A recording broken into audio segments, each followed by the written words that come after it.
Well, hello, everybody. I'm Del Shores. And I'm Emerson Collins, and this is the Del and Emerson Show. Straight talk. Real gay. Hello and happy Tuesday. Happy Tuesday to you, Emerson Collins. I'll pretend I haven't seen you all day. I know we've been working away on secret things. We can't pretend like we hadn't been busy. I mean, I don't know about you, but it feels like life is life again. I have more things to do than I can get done in a day. Oh, I mean, it's what is that saying? I'm just as busier than a what, guys? What? There's all these busier than a one-legged man in a butt-kicking contest. Or one-armed paper hanger or something. Oh, that was good. That was good. I don't think that was quite it. That's not it.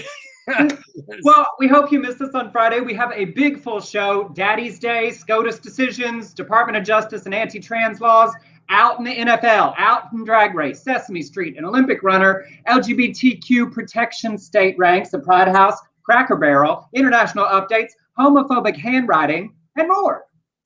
I admire the way you breathe through all of that. Thank you. Look, I am winded, long-winded. I may be tiny, but I've got lungs. It's like a singer taking those deep from the diaphragm. Right. Emerson. Breathe deep. Your stomach should expand out as your diaphragm pushes down to make room. So, well, yeah, let's talk a little bit. I mean, I left Texas, and then you left California and went to Texas. That's right. Texas may be big, but it wasn't big enough for both of us. I did go. It was my first time to go home since Christmas of 2019. It was definitely the longest time in my entire life that I have gone without seeing my parents. So I went home for Father's Day, and I will show y'all. I told my dad that we could do whatever he wanted while we were there. Look at us. Isn't that just precious? What an attractive family. You know, those jeans are good. But we packed in the activities. I got there on Wednesday and we went bowling. We got up Thursday morning and my dad and I went to the aquarium. We had breakfast. He took me on a tour of the cemeteries of Dallas to show me where my ancestors are buried. Well, that's just dark. I mean, it's dark, but it's also hilarious. I feel like I've told on the show before, but if not, the quick version. There's incest in my family tree, and I find it hilarious. Well, my great grandparents were first cousins. Their mothers were sisters. Y'all, there's a place where my family tree forks and then goes back together. It's not supposed to do that. Well, in certain states, it does. Well, but not only that, they were in Kentucky. And one of the mothers, right, the sisters, did not want them to get married. And the other one did. So she took them to Texas so they could get married. We moved to Texas to do incest. And that seems backwards. Oh, well, look at Texas embracing that first cousin thing. I think I told you, because we had a conversation about this before, that when I grew up in Zapata, Texas, I knew some people who were the kids of first cousins. And they were very smart. That. Well, I was curious and I looked it up, and there's actually only a 7% increase in the likelihood of birth defects. The way people talk about it, you'd think it was like 120%. I always assumed you were going to come out with like 3 arms or, a head and a half. Well, the Royals, I mean, that's according to Juanita, that's one of the problems. That's right. They're falling apart. Best. You don't got to go on Tinder when you could just go to a family reunion. So we did the cemetery tour and I came away with chiggers. Oh, I got 20 chigger bites on my ankles. They're gone now, but oh my gosh. Oh, I remember chiggers when I was a kid. They sometimes got on your private parts and ooh, that was. I have 3 up near my groin, but not in my testicular area. Oh, goodness, I remember. That just gave me sense memory that I don't want. Itches, I know. Well, fortunately, at this phase of my life, I know it's not an STD. And then we got. I want to know, did you cry when you hugged your family? I mean, was it emotional? Seriously? It was emotional, but I didn't cry. We've talked on FaceTime and stuff so much, but just the physical presence of holding them, was nice. And that's since memory. And you miss that. You certainly do. It was, Friday, we went to Fort Worth. We watched them herd the longhorns into the stockyard, went to the botanical gardens, had a steak lunch. Was that steak tender? It sure was. But eating a steak at 11:45 in the morning is a little heavy. Anything that you eat before midnight is heavy. And then we did, okay, do y'all know those olden timey pictures you can take at like theme parks? You know, where you put the clothes on over your clothes, like the back is blown out so you can just tie them and it looks like you're wearing clothes. But, well, we did that 20 years ago at Astroworld in Houston. And my dad wanted us to do it again. So me and my brother gamely dressed up, and here are the results. This one on the left, I have to be like 15 or 16. And this one on the right, y'all, we did scene work.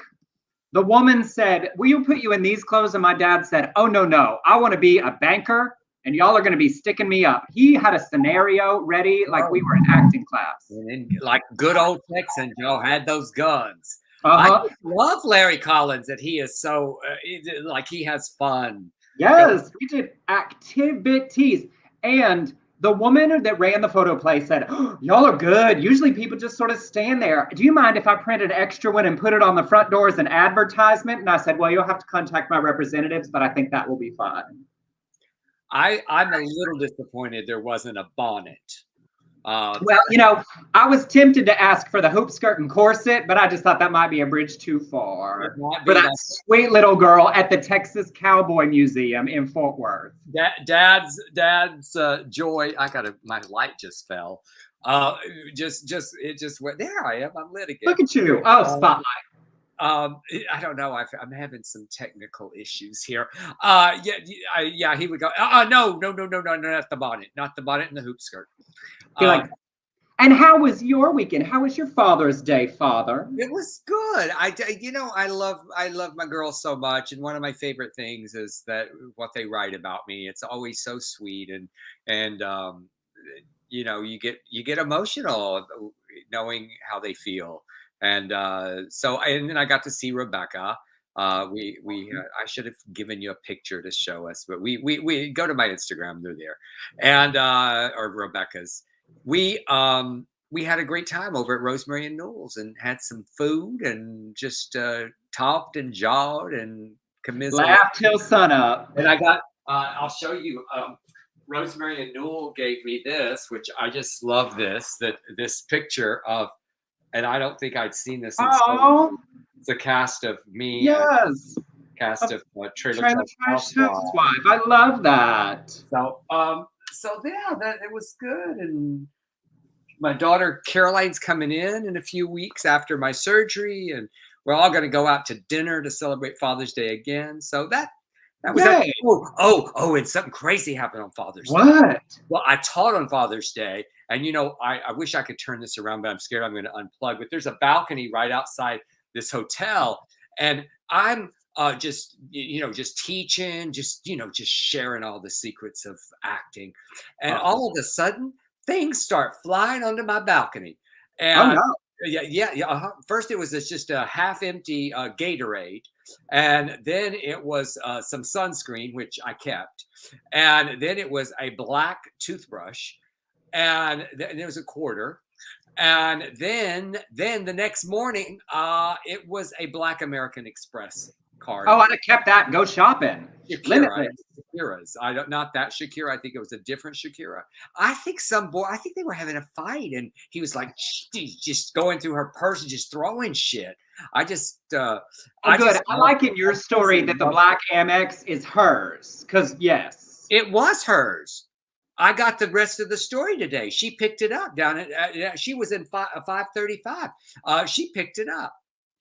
Did she say what was happening? No. I did. I asked the desk clerk. I said, "Did you dig a little bit to find out?" I said, "Because I think there was a fight going on." She goes, "I think so too." So we were commiserating, but yeah, Shakira got her Black American Express card back. But I thought about just booking some trips. I'm going to imagine it's the actual Shakira whose hips don't lie was upstairs at your hotel having a fight with somebody. Wouldn't that be something if it had been Shakira? Yes. I mean, it's not a name you hear often. I mean, not in my life. There's only the one. So anyway, I had a sweet Father's Day and then a scandalous Father's Day. Yes. All right, well, what we do here is the LGBTQ news and nonsense. Whether you're watching us live now on YouTube or Facebook, please share the broadcast. If you're listening back later to the podcast version, we appreciate you. And I will kick it off with big news that happened last week. We talked for quite some time about the SCOTUS case, Fulton versus the City of Philadelphia, about the Catholic Social Services discriminating as an adoption agency against same-sex parents. And unfortunately, terribly, that decision came in 9-0 in favor of the Catholics' bigotry. Our liberal justices joined John Roberts in a narrower framing, specifically about this case having other exemptions. The decision says the city's violating the free exercise clause of the First Amendment. It said, Catholic Social Services seeks only an accommodation that will allow it to continue serving the children of Philadelphia in a manner consistent with its religious beliefs. It does not seek to impose those beliefs on anyone else, except the LGBTQ parents showing up, but I digress. Now, this decision, combined with that Masterpiece Cake Shop decision, creates now a very sort of clear carve-out from protections for LGBTQ people for religious objections. That their exemption is now definitely sort of superseding ordinances for our protection. And it will likely open the door for other legal challenges in the future to LGBTQ protections based on religious exemptions that will force SCOTUS to address it again. It's really bad. It could have been worse. They could have made a sweeping decision, but frustrating and difficult to see them say no, that they're made up beliefs about nonsense in the sky is more important than our people being treated equally in our civil culture. So I guess our lesson is go elsewhere. Well, unfortunately, there are obviously other services that provide that, but it's the principle. Oh, no, I agree. I'm not saying that it's right. I know you do. Go elsewhere. I have to take a quick little break because I think one of my dogs is going through the trash. Oh my God. Okay, I'll start yours. This next story is very serious. Out of this weekend. Oh, look, you can look at that empty room. Oh, you're back. Okay. So yeah, this, and this was, it hurt my heart because I love Wilton Manors. Emerson and I have done lots of shows there, and we have a wonderful group of friends there. And this weekend at their Pride Parade, a truck drove into a crowd at the Fort Lauderdale's, a crowd of the Fort Lauderdale's men's chorus, and it killed one of their members and seriously injured another. At first, there was speculation that it was a hate crime, but it was actually confirmed by the president of the 25 member chorus that the 77-year-old driver was actually one of their own members, and the chorus has been performing for over 30 years, and their website now says, we are deeply saddened by the tragic death and injuries that occurred as a result of the unfortunate accident at the start of the Stonewall Pride Parade. As the Course family mourns together, we thank the community for their love and understanding. It seems that he went to hit the brake and he accelerated, and it was just a freak accident. And he was an elderly man that lost control of his car, and there was tragedy. So if you want to donate to the Fort Lauderdale's men's chorus, there's the information for you. But we just send our condolences and are sad that this tragedy happened at a great event, that finally Pride is back, and then this happened. And for those of you listening, it's www.fortlauderdalegaymenschorus.org. And yes, they've been very important in our life. We've done so much there in the community, and thinking of this small 25-member chorus and the tragedy on both ends of it. And for him, he doesn't walk well, they said, and that's why he was driving. And so much love to the community there as they heal from a tragedy. Yes, sending it. Yes, Ken. The victims were members of the choir as well. So much love to you in Fort Lauderdale and Wilton Manors. Continuing on in our legal brief, some good news after the sort of frustrating brief that was filed in the REAP case that we've been talking about. The Biden administration has weighed in strongly against anti-trans laws. They filed 2 legal briefs to declare the genres of anti-trans laws we've been talking about unconstitutional. They filed one opposing Arkansas's ban on gender-affirming healthcare for trans youth, saying a state law that specifically denies a limited class of people the ability to receive medically necessary care from their healthcare providers solely on the basis of their sex assigned at birth violates the Equal Protection Clause. These restrictions explicitly target transgender people. And then the Department of Justice and Education filed a joint brief in opposition to West Virginia's ban on trans girls in school sports, saying it's illegal under Title IX and the Constitution. Now, both briefs argue trans people are historically oppressed minorities, and the courts in both situations should be suspicious of laws that single them out for unfair treatment. Now, since these are the two biggest areas of attack that we've been talking about, right? In so many states, it's either trans youth in sports or access to healthcare. It's huge and important. The administration is weighing in strongly against them, and hopefully that will influence the judges in those two cases, which will have repercussions as they bring ACLU and various organizations bring them against all of these laws as they are passed. So a big win in genuine, real-world support from the administration after the frustration of the REAP brief. So good progress. Good. Continuing, for the most part, we see the Biden administration continues to have our back. Yeah, standing up. So different for us. Well, now just yesterday, and I don't know about you, Emerson, but I got so many texts of rejoicing and so many Instagram messages. I think I got more about this story than I have on any story in a really long time. But well, I think I got a lot on this story because people think I might not have noticed. That was what I was like, do you really think I didn't hear about this? But thank you. If you sent me, thank you, because we always want these stories. And Carl Nassib of the Las Vegas Raiders became the first active NFL player in history to announce that he's gay.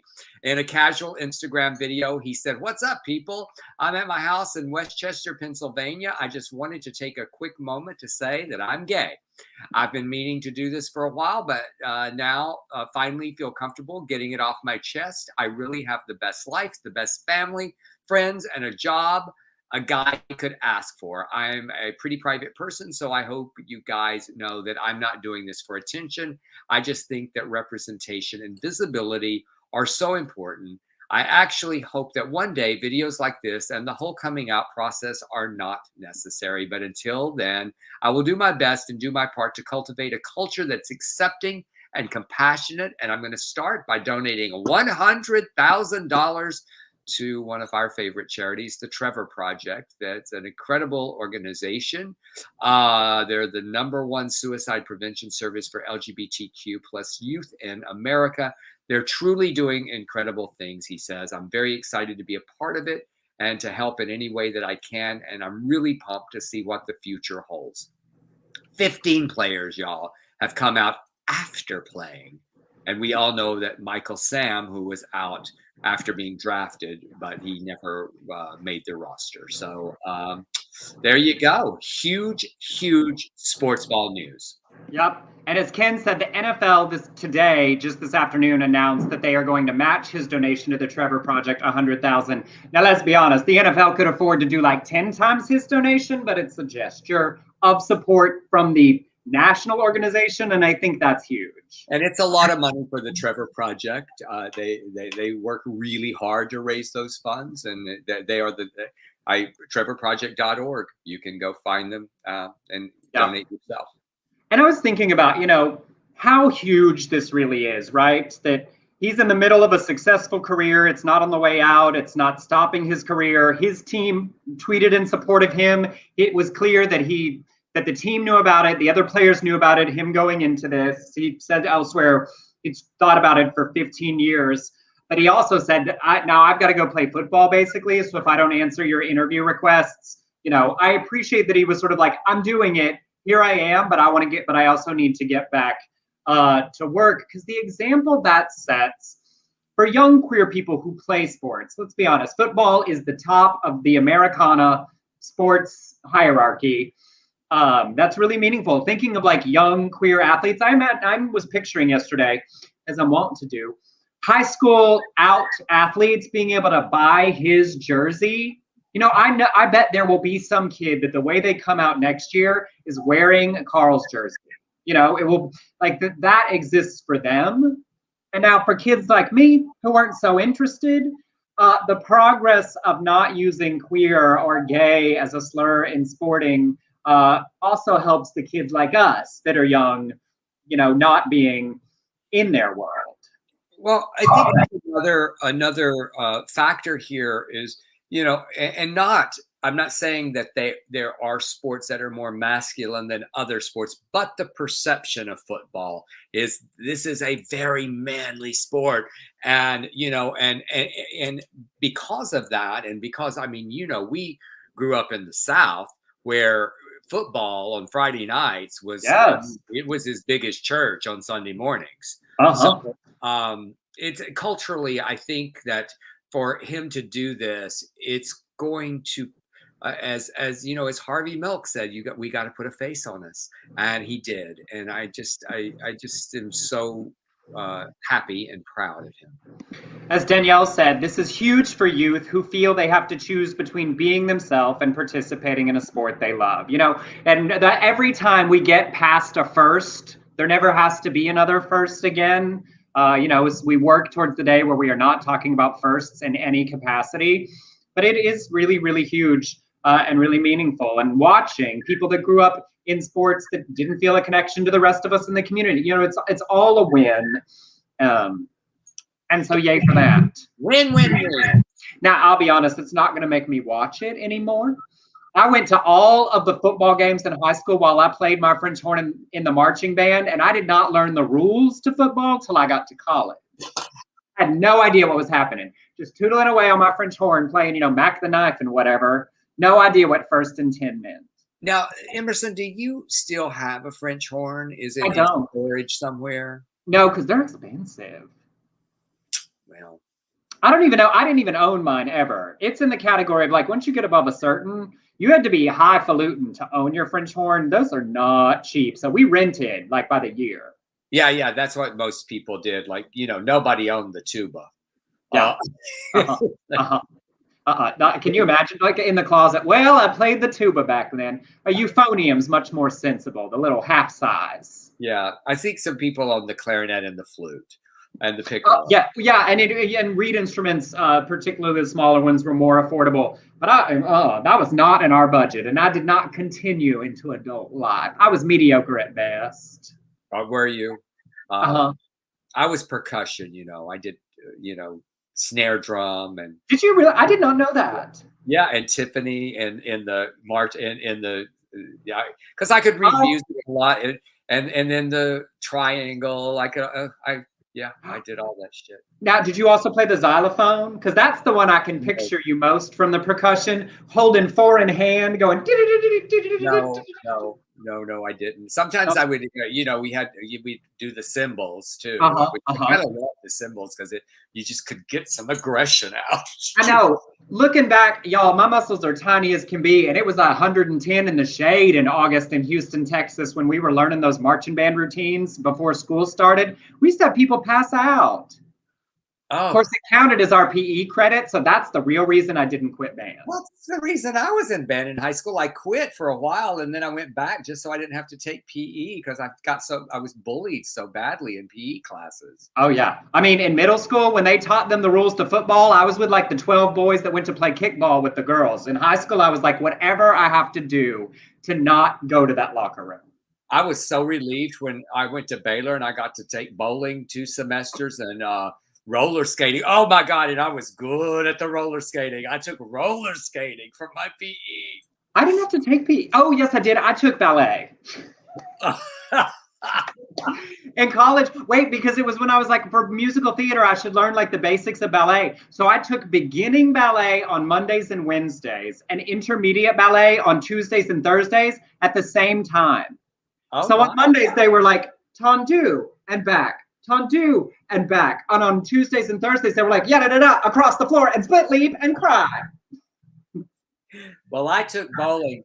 And I was, when you said you went bowling, I thought, you know what? I'm a pretty good bowler. I think who knows with these shoulders anymore, but don't risk it. Don't risk it. No, I think after it's all, I'll get my new shoulder in July. I think we need to go bowling. You, me, and Blake. Absolutely. I don't do it right. I use my first 2 fingers instead of the second and third, and it's too late to change. Okay. Just so you know. You know, I'm all wait. for not changing. Rob said, I hated PE in school, but I loved showers after class.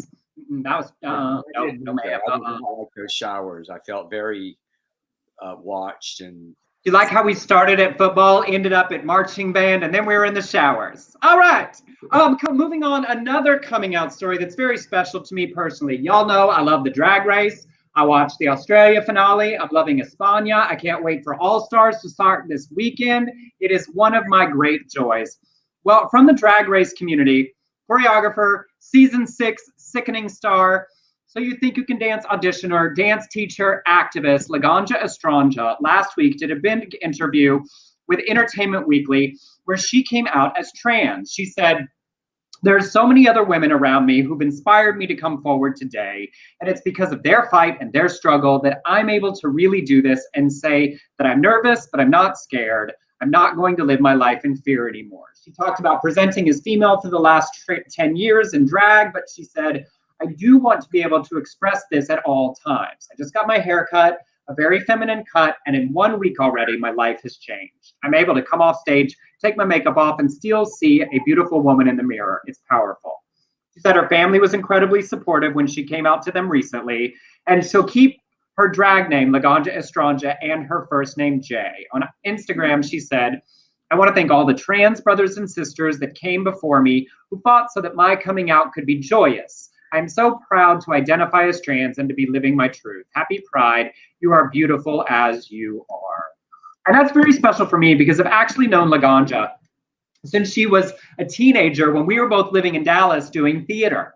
So long before Drag Race. Yeah, so it's really special. I mean, just had to have watched her journey through Drag Race, through So You Think You Can Dance, onto a very large stage. And to see the celebration was just lovely and made my heart sing, and wish her all the best. Oh, I love this. I didn't know there was a connection with you. I was not familiar with her because, as you know, I started Drag Race a little bit. Yeah. Now I'm getting really concerned because this new Drag Race, this All Stars, is on somewhere else, right? And it's on Paramount Plus. So I'm going to have to. Will it be on WoW? No, it's on Paramount Plus only. Only. WoW only does the international ones because they're not on an exclusive network deal here in the US. Well, here I go to another streaming service. You could also wait till the end of the season almost and do like the free trial and watch them all and then the finale and then cancel it. Oh, okay. Thank you, Emerson. You can do those 7-day free trials. And the Del and Emerson show is not sponsored by Paramount Plus, obviously. Well, look, after recent activities, I don't care what they think of me. Okay. All right. Well, we, as a parent, I loved this story because my girls and they grew up on Sesame Street. And the gays have moved to Sesame Street with the introduction of a new family, Dave, his husband, Frank, and their daughter, Mia. In the episode called Family Day, Big Bird thinks his Granny Bird can't make the big celebratory party before he's surprised by his neighborhood family. Alan Muraco, who directed the episode, said, "I am so honored and humbled to have co-directed this important and milestone episode, Love is Love. And we are so happy to add this special family to the Sesame family. Happy Pride to all." So lots of good, positive things happening during Pride this year. Can you tell me how to get to Sesame Street? Okay. But I am just amazed that the first gay couple on Sesame Street is Dave and Frank. Sorry, Bert and Ernie. Sorry, Statler and Waldorf. It is these real life gentlemen. So, and next week, I'm sure we will have a story about the $1 Million Moms upset. Yes, the $1 Million Moms, not 1 million, not million moms, $1 Million Moms. They're going. They have $1 million. They're not $1 million. They're just all religious kooks. That one lady in the office whose name I already forgot, because let's be honest, we don't really care that much. It's just hilarious to make fun of them every single time. Sitting in that office, up mad at Sesame Street. And I always remember, I always remember how many there really are as they tout that million Yes. moms. Yes.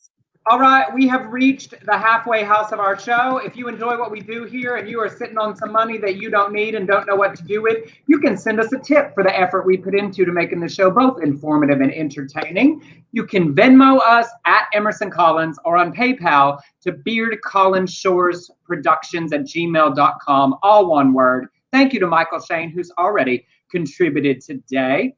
We do appreciate it as the world opens up because we're still working just as hard to make this fun. Yeah, and I was the PayPal and just all your beautiful names. So many of you have donated there as well, and we do appreciate it. We really do. We are grateful. We spend it well and wisely. I just ordered a swimsuit today that I did not need. So we pay for that. I'm performing in P-Town. I got to get some new clothes. Did you notice that during the pandemic you bought nothing except? Yes, I know. You're like, why? It's sort of like manscaping. You just like, why? Why bother? Who's it for? There's no hope. So yeah, it's time to get the weed whacker out. You're headed to P-Town. I gotta go shopping, y'all. I gotta get some stage clothes. I can't look like a pauper. Also, I told you I went to Target and bought me five new $10 shirts. You need to get yourself a little something to stroll the street in P-Town. As Jinx Monsoon said to me and Blake when we were there with a very sordid wedding, it's like Diagon Alley for queers. Well, I'm excited. I worked on my show today, and it was fun. Well, and if people want to get tickets to your show, where do they go? Delshores.com. Just go to delshores.com. The poster is there. You press the poster. It takes you right to the website.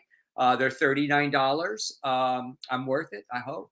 That's right. If y'all are anywhere near, make a trip up. Be spontaneous. Come up for a night from the surrounding environs. Yes, and Debbie Holiday's doing 4 shows. I'm doing 4 shows at the Post Office Cabaret and Cafe. And we are going to have the best time opening for each other as well. So I'm really doing kind of 8 shows, but just like 5 minutes to say, y'all, I got a story to tell you. Yes. I love it.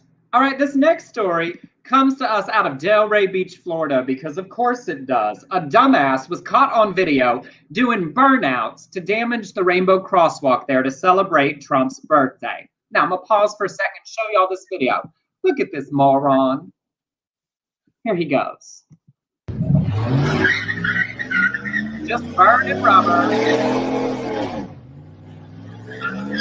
Like, how childish are you? Also, to celebrate Trump's birthday? Really? So, I mean, not funny. The not funny part, it did do significant damage. It cost them $16,000 to put it in the first place. Well, Alexander Jarek turned himself in and is charged with criminal mischief over $1,000, reckless driving charged with evidence of prejudice, and he could face penalties under the new law Ron DeSantis and the Republicans passed, the Combating Public Disorder Law. Now, y'all, they passed that to get mad at the Black Lives Matter protests, and now it might be used against one of their own being a bigot through the crosswalk. Bless his bigoted heart. If he had been a little more skillful, he could have written "Happy Birthday, Trump" with that little. He at least could have tried. I'd been more impressed with his vandalism if he had done that. But right, he did not think that shit through. No, he just skidded. Just a skid mark on the underwear of humanity. Yes. So, all right. Well, 21-year-old Sha'Carri Richardson became the youngest qualifying track and field athlete so far for the U.S. This weekend, winning the 100-meter dash. Look at her. She's just fabulous. She hasn't talked much about her personal life in press, but she did say before the race, my girlfriend actually picked my hair color. She said it spoke to her, the fact that it was just so loud and vibrant, and that's who I am. She also revealed her mother passed away a week before, and she was with her grandmother. She also added, I just want the world to know that I'm that girl. She hopes to be the first American to win the 100 since Gail Devers in 96. all the way back in Atlanta. And I read that it was the 6th fastest time ever at a like official race. So she really has a good shot. And there's this beautiful video of her hugging her grandmother who was there and thinking of the complicated emotions of like this exciting moment in her life and just losing her mother who surely wanted to watch. So a member of our community, we will be cheering on in Tokyo this summer. It's just like, I am always so impressed because anytime that I have had a loss like that, I don't know that I could do, I think about Jennifer Hudson performing at the Kennedy Center like 2 days after her whole family was murdered. Vanessa Hudgens performing Grease Live the day after her father died. It's almost like you just have to shut it all out. Just shut it all out for a second. But anyway, that good for her. Yes, Shikari. And then you go, okay, maybe she ran for her mom. She goes, I'm going to do this for you. And so there was that jolt of inspiration as well. Yeah. She's pretty badass. I love it. Do y'all know who Colton Haynes is? It's one of the mid-range 20s, maybe getting close to 30 homosexuals. He was the star of MTV's Teen Wolf, Arrow on the CW, and he was not out when he first worked on Teen Wolf. Now, during that time, there was a photo of him from XY magazine. It doesn't exist no more. It's not there no more. It was a magazine focused on young gay readers, and this photo of him in a very gay-looking pose and connection appeared on Tumblr and other internet sites. However, it was constantly pulled down from various places. And I remember back then seeing it on like some of the like smaller gay blogs and people talking about them getting orders to like remove it from the internet.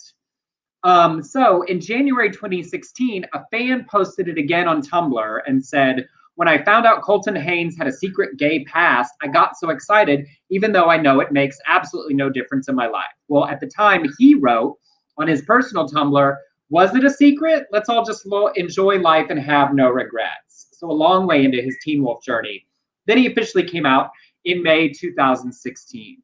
Now, just this week, he posted the photo on Instagram. We'll show it to you here. There it is. So this photo on the left went round and round, but would disappear from the internet. And it kind of seemed like somebody big was helping remove it.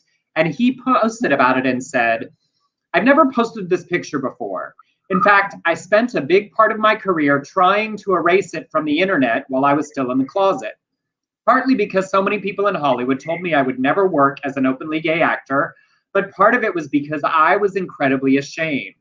It made me sad to see those pictures I had taken as a teenage model before I was placed with voice and movement coaches to straighten me up for the cameras, before I learned to see my queerness as a liability. I was jealous of him. The boy in those pictures was so open, so free. He had to be taught that it wasn't okay to be who he was. Being gay is worth celebrating. I wish I'd figured that out sooner, but I'm so glad I know it now. To everyone in the LGBTQIA+ community, I hope you celebrate yourselves this month and always exactly as you are." And I just loved that. I thought it spoke so much to like him acknowledging a part of his journey that's been known to the gay blogs, that like that photo existed, it would appear, they would be forced to take it down. And for him to really explain what he saw when he looked at that photo, and hearing that he was actually put through like voice and movement classes to butch it up in order to succeed, is really painful, and lovely that he's sharing that so openly now. Right. Yeah. Well, how many of us did record our voices? I certainly did when I was a kid, and someone said, "You talk like a girl," and I started recording my voice and working on it. And it's a sad thing that we have to do or we think we have to do something to be a part of a group or whatever. So yeah, well, and how many of us were horrified to answer the phone as teenagers because someone was going to say "ma'am"? Yes. I got ma'amed a lot. Of course, I got ma'amed a lot when I had my long hair too. So from behind, when I had my Jesus hair, I got ma'amed often. I sometimes would answer the phone when it's right before your voice changes too, and go, "Lorraine." Yeah. No, this is Delford. I got so many. Is this Mrs. Collins? No, it's not. No, it's not. No, it's not. No, it's not. All right. I want to ask you a question. What do you think is the state where it would be worse to be an LGBTQ person? So put it in the chat room. Type your answer. What's the worst state? I will tell you the worst state at the end of this little news article. A research team at Safe Home used data from the FBI and the UCLA School of Law, the U.S. Census, and more to rank every U.S. state on safety for its LGBT plus residents. They looked at rights, level of hate crime, support for queer families, protections for employees, and accommodations for the community. Okay, number 1 and number 2, California and Vermont, safest states, perfect score. However, despite great protections for their LGBTQ plus residents, both have seen a higher rate of hate crime than the national average. The rest of the top 10 states are Maryland, Washington, Illinois, Oregon, Massachusetts, New York, and Rhode Island. Okay. All right. Here's the guesses. We have Kentucky, Oklahoma, Alaska, Kentucky, Texas with a question mark, Arkansas, Alabama, West Virginia, maybe a Dakota, maybe Florida. Danielle said worst I lived in is North Carolina, but I'd guess Alabama overall. Texas, Mississippi. One person got close-ish. Yes, one person got closest. It was North Dakota. I was maybe a Dakota. Yeah, I was very surprised at that. Interesting note, states with higher LGBTQ populations had higher than average rates of hate crime, even in states where that were high in workplace healthcare and community. So I thought that was really interesting that sometimes the size of our population and our visibility means that the hate crimes are higher, even in places where we're very well protected legally. Yeah. Well, here's the chart for those of you wondering. So the top 10, as he said, California, Vermont, Maryland, Washington, Illinois, Oregon, Massachusetts, New York, Rhode Island, Colorado. Now, all of y'all's guesses, Kentucky, Mississippi, were over in the bottom third for sure, but Texas was in the middle third with Alaska, Arkansas right in the center at 26. So it's interesting. Obviously, everyone's personal experience is different than this list, anecdotally, but it talks very specifically about where at least we are protected in our healthcare, in our rights, in our opportunities. So I just thought it was sort of fascinating that it wasn't quite what we'd expect. It's interesting that quotas are all glad. Well, it's basically because I read a little more later. It's basically because the Dakotas, there's just no protection. So that was a big piece of this. It's like, we don't have enough of y'all to worry about, seems to be their state house. And of course, Kristi Noem's up there doing her nonsense. North Dakota just passed something else yesterday I'll probably have on the show on Friday. So the Dakotas may be small, but they got plenty of bigotry. Also, was there two? There's not enough people. They should just be one. It should just go back to being Dakota. Is it, which state is it that some of those bigots in Portland want to go over to? Is it? Oh, isn't it Idaho? They want to make the all-white people. Yes, it's Idaho. Where they want to make the all-white people commune, whatever. Yeah, there's like these 5 bigoted counties that they want to go. No, we don't want to be part of liberal Oregon, not Portland, Oregon anymore. We want to cross over to the bigots. Well, you remember when we were up there, when we went to Corvallis, and when we've been to Portland, people talk about that there's a significant amount of racism and bigotry in the rural parts of Oregon and Washington that are not reflected in the perception we have of like Portland and Seattle. That's very similar to like some places in the South where you have like a liberal part of one of the big cities and rural is still very, very conservative. That was surprising to me. I wasn't aware of that. Well, now you are. Now I am. All right, moving on. A fun big pride display comes to us out of Chicago. Nicholas Vasquez and Jesse Campbell wanted to do something to mark Pride Month for their 16-month-old son, Rocco. Well, Campbell's an interior designer, and he heard a quote, "Don't be afraid to show off your true colors." And it reminded him of a paintbrush full of colors. Y'all, I mean, I like to think of myself as getting into the holiday spirit, but these gentlemen went above and beyond and then some. Take a look at this display they built. He made a giant styrofoam paintbrush, placed it above their porch, hung fabric strips in the colors of the rainbow all the way down to the ground, painted their porch steps in rainbows, and added the words of the quote. I mean, look at that. That is stunning and a lot of effort. Like, that's a big piece. But now that it's been up, they said they can hear inside the house people talking outside. Vasquez said, "Kids are kids and they start asking questions. I can hear them, and the parents are taking the time and explaining pride to them and what this means and the colors and how this makes people feel." Well, it's become so huge and so popular and such a destination, they started a fundraiser for the Prever Project with all of the attention. Look at these sweet men and little Rocco. I just love that. And it goes over a looks like it goes over a sidewalk. Yeah, it goes all the way to the sidewalk, and it's actually cute. I couldn't fit it in the picture. It makes little paint drips at the very end. I mean, it is artistic. That is so great. That somebody had some time on their hands. I'm doing good if I can get a rainbow crop top and march out to the parade. I know. I just put some bandanas on all three of the little bitches, and I said, "There's my pride." Caroline's Etsy store. People are making purchases. They are getting so much attention in West Hollywood. Let me tell you. Advertisements. I want Carrie to make all the money off that Etsy. Yes. So all right. Well, we have Tony Perkins back in the news. That big old bigot at the Family Research Council on his Pray Vote Stand webcast did a whole segment on surviving the rainbow onslaught.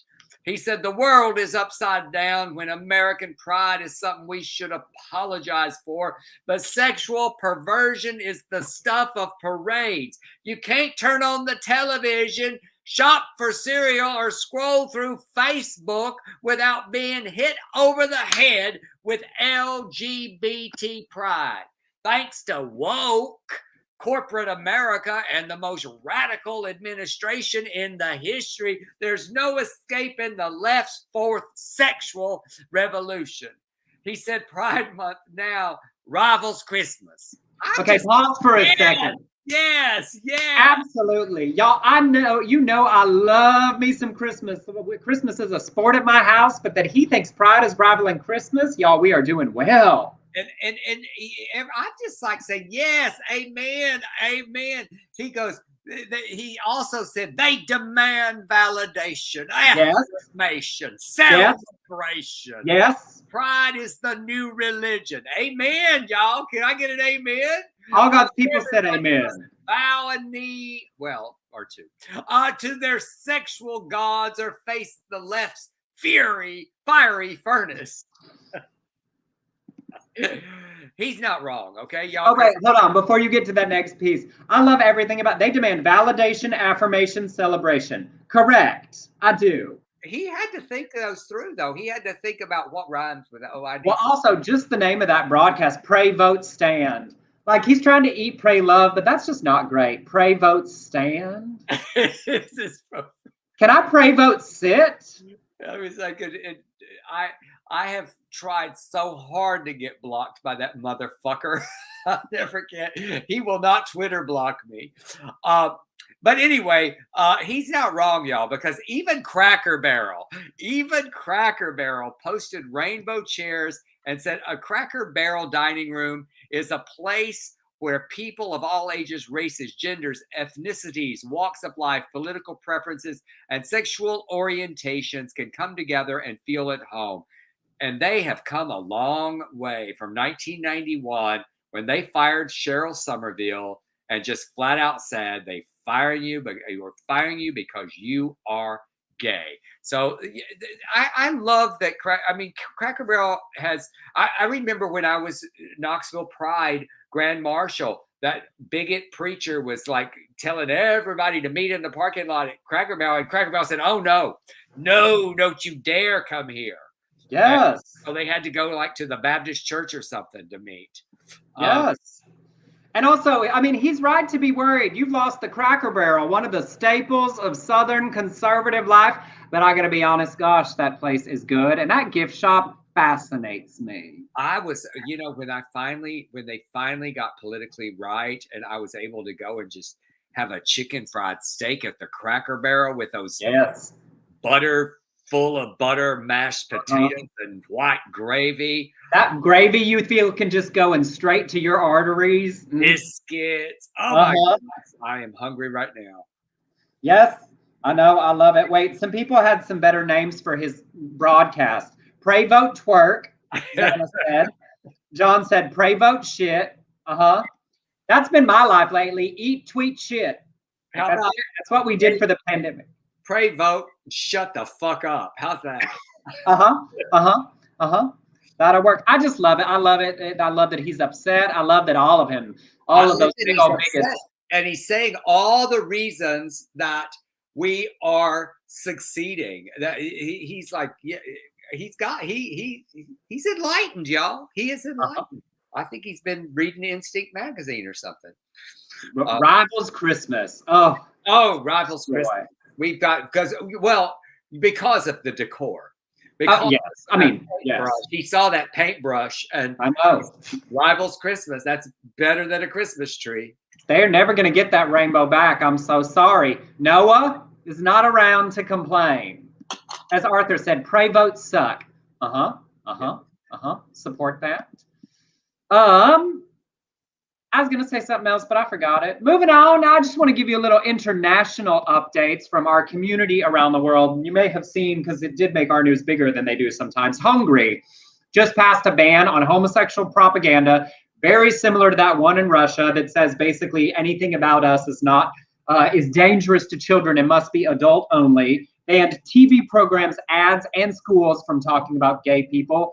And only organizations registered on a government list can conduct sex education in schools. I'd imagine it's one of those abstinence only type situations we used to have so many places here.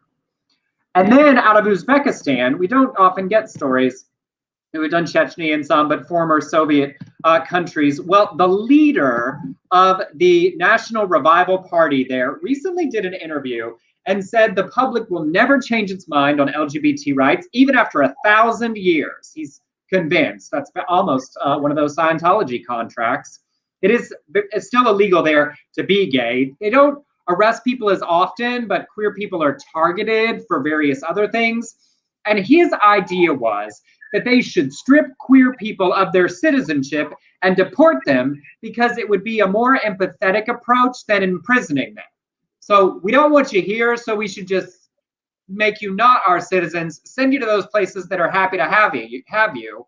And then he said he got 100 LGBT people who got in touch with him agreeing, but that they can't get visas from the countries where it's okay. So we're not going to welcome you, not going to treat you okay here, going to keep it illegal, and we will kick you out, and that's better than prison, which I guess. Well, so what are they agreeing to? That it's better to be shipped off than to go to jail? I would agree to that too. Right, or that their lives are so difficult and so dangerous there that if they could get out of the country, they would. You know, Rainbow Railroad and obviously there are many members of our communities in many countries that if they could leave where they are to a place where it is safer, they certainly would want to. Xana just said, the wife and I tried to go to a gay bar in Budapest. They were handing out towels to the men entering it and told us no way. We flashed her Canadian ID and they said, we don't care if you're Hillary Clinton. Oh, so like they weren't welcoming women in the bars. The CNN ID. Yeah. Oh, right. It's interesting. When I was in Hungary on my big backpacking trip after we did Sort of Lives, the series, I did go to gay bars there, and I also went to a bathhouse there. So there was a not super small LGBTQ community, but we've seen a lot in Southeastern Europe and Western Europe of it swinging back a more conservative direction. But good news out of India. In Tamil Nadu, a high court judge ruled for a lesbian couple, saying police should stop harassing them and others when parents report them missing. Now to explain, what happens is they're in a lesbian relationship and their parents report them missing, so the police will go get them and bring them back home from their relationship. The judge said they have to stop doing that. And he added so much more. He wanted changes to homeless shelters for trans people. Conversion therapy practitioners will have their license revoked. He said healthcare professionals should offer support for LGBT people facing stigma and discrimination. He said schools and universities need to educate students on understanding our community, and said educational bodies should allow trans youth to change their name and gender marker on academic records. And he called for awareness programs about us for government staff. I don't know what got into this judge, but he had learned some things and done some research and said, we got to change it all. It was amazing. It was like, okay, I'm not just going to do this one thing. Here's the list. Literally said, and then, and then, and then. So amazing. So this is a really interesting story to me. So it's such it's a caper. What? It's a caper. It's like a Lifetime movie. Yes, it is. So for 5 years, Lee Michael McLean and Brian Furzy have received dozens of magazine subscriptions with homophobic names on them. The police can't help because the sender does not use a credit card. After the pandemic, he signed them up for the Boston Globe, but they already had a subscription. The paper sent them the order request made under the name Michelle Fruitsy. And it was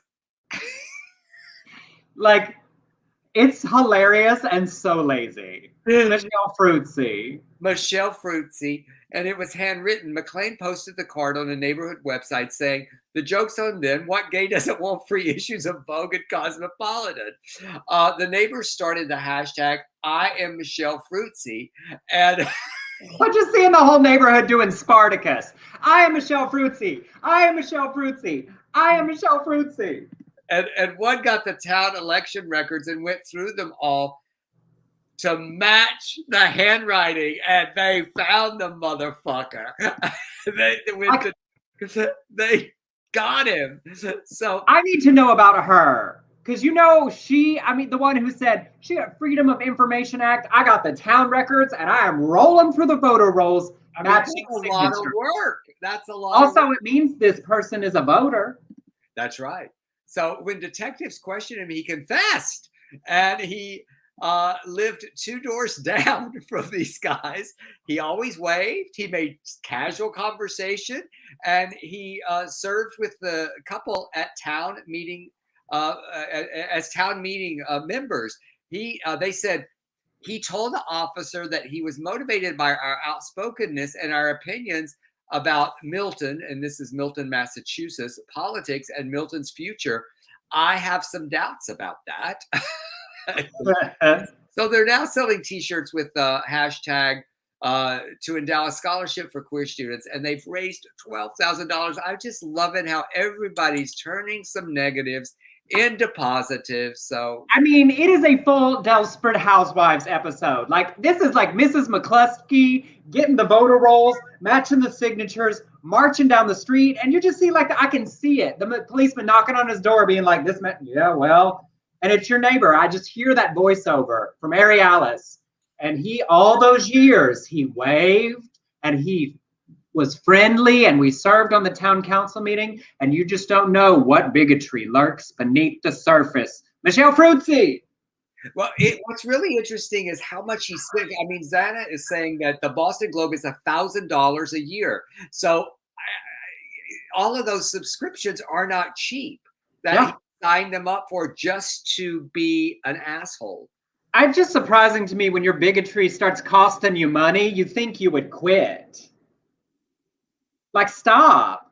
Put that money toward, isn't there a white supremacist you could give that money to rather than like harassing your neighbors? You're gay. It's like that new Karen movie that the trailer just came out for. Lord. Yeah. Did you see that? What was it? Karen, the movie, starring Taryn Manning. Oh, I bet it's great. I don't know. It looks like a sad Lifetime. I love Lifetime movies. I'm going to stop using that as an insult. But it looks like a sad movie of the week. Like trying to be Jordan Peele, but Taryn Manning in a Karen wig. She went full QAnon during the COVID. So Taryn did? Yes. That's awkward. Yeah, that well. I want to think that you're acting, ma'am. Anyway, I got sidetracked, but I enjoyed it. Hashtag I am Michelle Fruitsy. Aren't we all? I am. Please sign me up. Sign me up for any magazines. But yes, everybody raising money. I love everybody using their causes. Like you said, we painted a house. People are looking at it. Raise money for the Trevor Project. This homophobe's harassing us. But Lord, who knew homophobic handwriting was a thing? That's crazy. That's crazy. I just love the detective work that went into that. I know. That neighbor, I love it. You know, she is real popular at the picnics and the cul-de-sac parties now. And she's like, oh, you know, it just took me an hour 7. That like that woman that I that when I was doing the volunteer work for Mike Espy, and she came in and she's oh y'all, let's do this, let's win. I brought snickerdoodles here. Now who are you? I said, who are you? And I said, oh, I'm the gay guy from California. She goes, oh, snickerdoodle. Oh no, what's else to say? But my mama raised me right. Snickerdoodle. I'm a liberal. I'm a liberal white woman in Mississippi. Aren't we all? I might be a little uncomfortable at times, but I am liberal and learning. Liberal and learning. Yeah, I'm listening. I'm listening. Honey, me too, Lord. As I have started saying, I am not trying to be perfect. I'm just trying to be better. Well, we have come to the end of our show. We are glad to be back. We will be back on Friday with another show this week. We appreciate y'all tuning in. Once again, if you want to send us a tip, you can do that, please. Thank you. On Venmo to @Emerson Collins and on PayPal to beardcollinshoresproductions@gmail.com. And to those of you listening to the podcast later on, that email and that Venmo works just as well when you're driving around. 24/7 it works. Don't worry. And I split it with Delford. I swear. Thank you, Emerson. I love those little, that cha-ching sound when it comes in. It's so exciting. And now I do it right after the show. And then again, thank y'all for joining us. Please share the broadcast. Those of you who can't tip, we understand what you can always do when the broadcast ends. Share it. If you're listening to the podcast, tell a friend about this fun little super gay show that you listen to. We'd appreciate it. And we will see you on Friday. Yes. Bye.